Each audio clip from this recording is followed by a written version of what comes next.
I laughed as I threw a rock at Jonas, and he ducked as it bounced off the side of the cliff and several more times off the narrow gorge, until it landed far below with a splash. Of course he called me out for it, told me I can't aim for crap, and that his 4-year-old sister, Mary, threw better than me. I laughed it off because we've been friends for years, and it's not like he means his insults. Just like I didn't mean to hit him. Just give him a little scare, you know? I put my hand to my chest in mock offense as I slowly made my way closer, keeping an eye on the edge. Sure, there was a handrail along the side of the path before the sheer drop-off to the waters, but it was patched with rust and looked as tired as I felt after my final exams.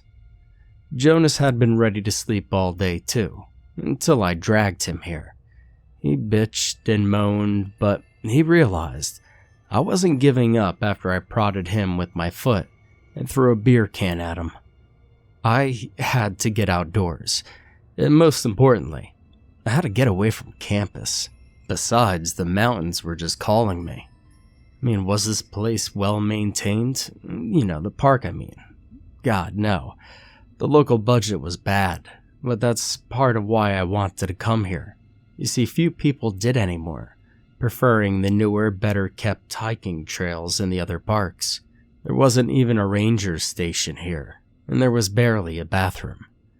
Jonas rolled his eyes at me, adjusted his backpack, turned around, and screamed. He was taller than me and up further along on the trail, so I couldn't see what had made him jump. I mean, sure, he was loud, but this was a different kind of yell, and the hairs on my arms were on end. He breathed with a strangled, "What the hell?" and I could only catch the words because I was within a few feet of him now. I could see the sweat on his skin, despite the autumn temperatures. "Hey, what's wrong?" I asked him, trying to sound casual, but I won't lie, I was pretty on edge. And wordlessly, he stepped to the side. The trail was wider there, but there wasn't any more room to pass. It was because someone was already standing on the part of it. Not someone, but something. It was a statue. Not like any statue I'd ever seen in pictures, or in a park or anything. It was once both rougher and more detailed than anything I'd ever seen before. It looked like it had been directly carved out of gray-tan stone, scraped even, with score marks and gouges like some animal had been clawing at it. But the face, you see, the face is what got me. It was almost as detailed as mine or Jonas's. Leaning in, I could see tiny holes that looked like pores, lines on the outstretched hands, marks that might have been acne or even scars. Even individual hair strands could be seen, and the person was wearing some sort of clothes. They were ragged, practically tattered from what I could tell between the cuts and cracks in the body. There was something around the statue's neck, some kind of necklace with chunky beads. I scratched my cheek, thinking, was it some kind of strange, weird art exhibit? And I asked Jonas what he thought about it, and he told me, disparagingly and frustratingly, that it just didn't make any sense. He was right. Who the hell does an art exhibit on a barely used hiking trail? I saw him shove his hands in his pockets, seemingly recovered, but I didn't miss how he kept staring at the statue like it was a bomb. He had a point, but I still rolled my eyes. I asked him if he had any better idea to justify it. I mean, he had a point, but I still rolled my eyes. I asked him again if he had any better idea just to justify this, but all he said was, whatever. And he pretty much said that we could just ignore it and go around it for the time being. It was just a statue in the middle of nowhere. Nothing to get my panties in a bunch. We did, and for a few minutes the most exciting thing that happened was a grackle flying overhead.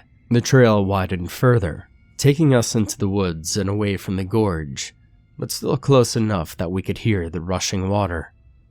To try to break the sullen silence and extend an olive branch as we walked in the tree's shade, I started asking him about how his last date turned out. I was trying to de-stress us, not make us feel worse. I mean, sure, the statue was weird and a little out there, but I had no idea why it had startled him so bad. He bit his lip and told me, "Liam, I didn't go." I was a bit taken aback. He then explained that the first date was okay, that he kept it together, but that he was cracking. That he didn't know if he was cut out for college. And of course, the money was an issue. He trailed off, but he didn't seem to elaborate. Ever since his surprise baby sister had been born, things had been real tight with his family. I mean, he loved Mary to death, playing with her every time he was home, but his parents were frantically paddling to keep both of their children financially afloat. I tripped and cursed, having just whacked my shin into something hard. And then I looked down. It was a stone hand sticking out of the ground. There was two of them. There was another one next to it a foot or so away. I forced myself to calm down. Hell, maybe I was seeing things.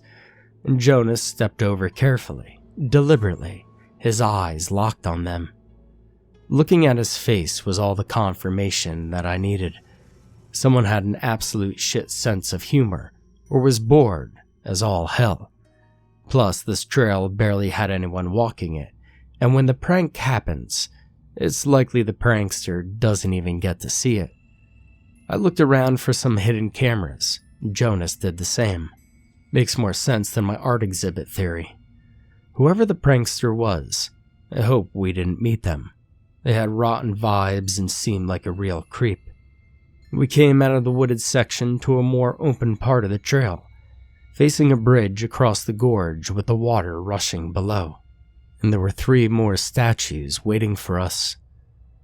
These were posed like they were attacking each other, one tearing at another's face, one kicking at another's leg. Jonas moved slower than ever. Maybe he was tired. I felt a bit bad for dragging him along, especially how weird things were getting, but I sure as hell didn't want to be here alone. He also seemed a bit stiffer, moving like he had arthritis or something. I knew his mom had it, but he was kind of young for that. His expression was more curious this time than alarmed, and Jonas walked right up to the trio, and I did the same. One had a hand broken off, and as I looked inside, well, I had to turn away and try not to retch. If this was someone's idea of a prank, they needed serious psychological help. Jonas confirmed quietly. There were bones and veins and muscles. And clay? Oh God, I had hoped it was clay. It didn't look like skin or actual tendons and flesh or whatever, but the bone was incredibly well done. Our prankster was an artist for sure, but I could go without such a gory display during a supposedly relaxing hike. It was really messed up. So I nodded at Jonas. Couldn't even speak. This had become beyond bizarre, but with how far we'd gotten, it'd be a shorter trip to the end of the path than to try to go back where we'd come in.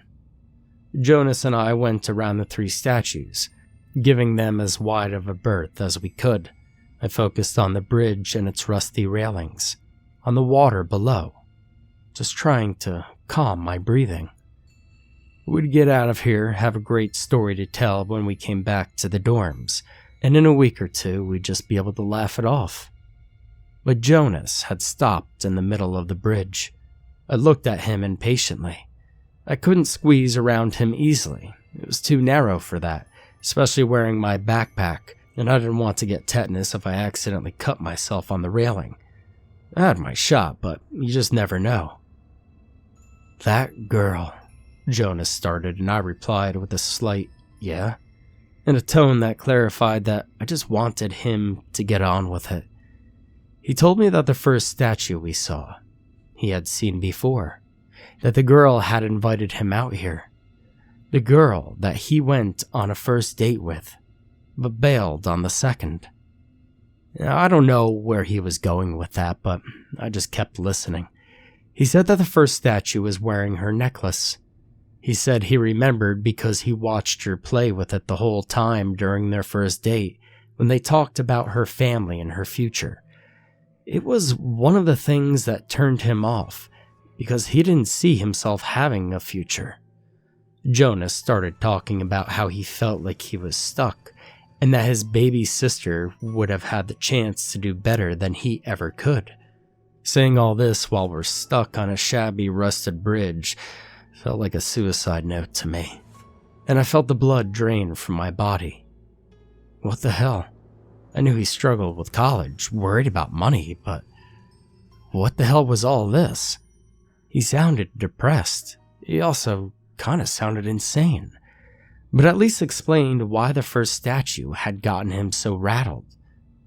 Now I knew I had to do something, so I walked closer. I put a hand on his shoulder to reassure him, told him to listen to himself, and I chuckled loosely. People don't just turn to stone and haunt random mountain trails. That it was a shitty coincidence, that's all. I also told him I understood why he was so upset. I wasn't shaming or blaming him, but that these statues were just a work of some gross old weirdo prankster artist with a terrible sense of humor. And that was all, and that we were lucky we haven't run into them instead. Then I said we should just get across the bridge and that once we're back at the campus, I'd help him find a therapist. That I didn't want him wasting away or letting all of this weight weigh him down inside. He grabbed my hand and yanked. I screamed as he broke one of my bones and I stumbled back. I saw white as a searing pain coursed through my forearm, and then I met his eyes. They were starting to... No, it wasn't just the light. Piece by piece in front of my eyes, they began to turn to gray-brown stone. I panted and backed up as far as I could while my hand was on fire from the pain. Luckily, he wasn't moving fast. If anything, he was even slower. He told me I didn't get it.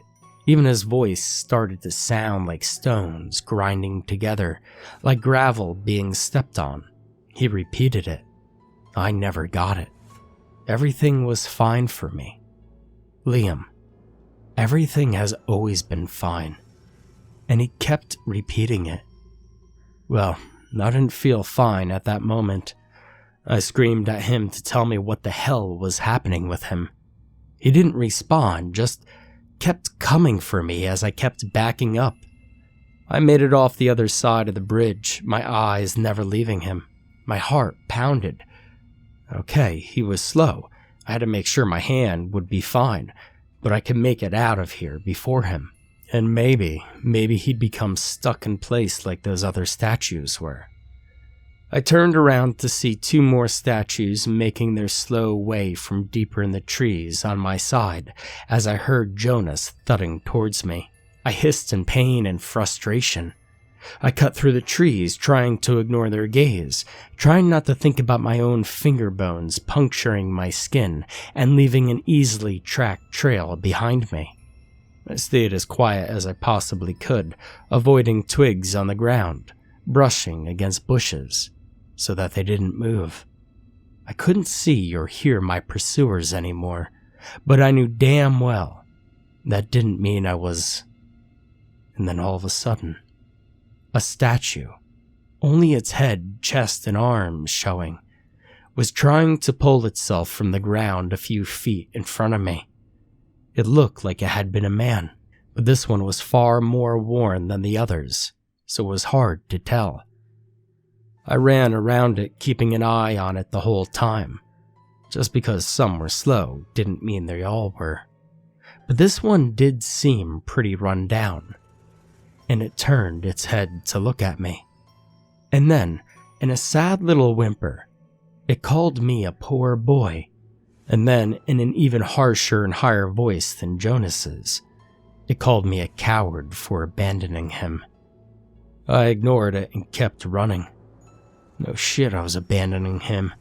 The head kept talking, telling me I had little reason to go back and that I was already trapped. Nights of studying, of trying to make sure I kept that scholarship money, of smiling and trying to set Jonas up on dates because God knows I had no time for them myself. God knows the only thing I had time to talk or even think about was class. But no, it was trying to distract me. I had to keep moving. I kept running, but the pain in my hand was getting worse. Jonas had shattered it in several places. Who knew if it would even heal? Could I even write essays or papers or take notes anymore? What would I do if I couldn't keep that funding? What could I do if I didn't graduate in 4 years?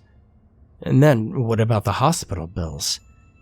I began to feel heavy and stiff too. Then I gritted my teeth and I felt just plain angry. I refused. I straight up refused. I would not give in, as Jonas had. I put one foot in front of the other, even though I ached to step down. One step, another step. It helped, but I could still feel my pace slowing. Was it only the pain and exhaustion? The stony slope going upward? I kept looking over myself. My skin was still soft, still human. The blood dripping from me was reassuring, and I could hear them catching up to me. I looked around and saw some loose rocks. I gathered them with my good hand, took a few steps back and threw. I aimed directly for their eyes, for their mouths. This time I barely missed, but it wasn't doing anything. They were still getting closer, and I was almost spent. I looked down. We were near the water again. There was a little ledge below a break in the rusty railing, just wide enough for me to stand on, just shallow enough of a drop that it wouldn't hurt my knees if I slid down there, assuming I didn't fall into the drink below. It was insane, but what did I have to lose? I stuffed some stones in my backpack as quickly as I could. Thankfully, Jonas had been carrying the one with the most heavy stuff. Mine just had a few snacks and emergency supplies. I hurried down and stood at the ledge with trembling arms and legs, painfully, carefully, almost agonizingly slow. They'd be here soon, and I had to get ready. The statues walked into sight, following my blood trail, getting closer. But I had a different target. As they narrowed the distance to the edge and me, and to that drop, I aimed the stones at their feet, threw them under, on top, tripped them, knocked them into each other. They fell. They didn't have good balance. They were heavy, clumsy, looking at me with stone gazes as they dropped into the waters below. And yet they didn't look angry.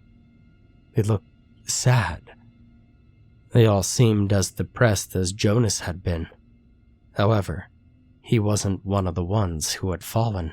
I wondered if they would lay in the water forever, broken, eventually worn away by the current, never to be found, never to be mourned. And I told myself it didn't matter. I had to get up and get out of there, no matter how much it hurt. I did, though I had to leave my backpack behind. I had used it to boost myself up, shaking and aching all over. I dragged myself to the other entrance to the park and borrowed someone's phone to call the hospital. I didn't realize at the time that my blood was starting to feel different. As I slept after the surgery on my hand, I didn't notice how completely exhausted I felt. But why would I think it was unusual? Why wouldn't I be weighed down by what I'd seen?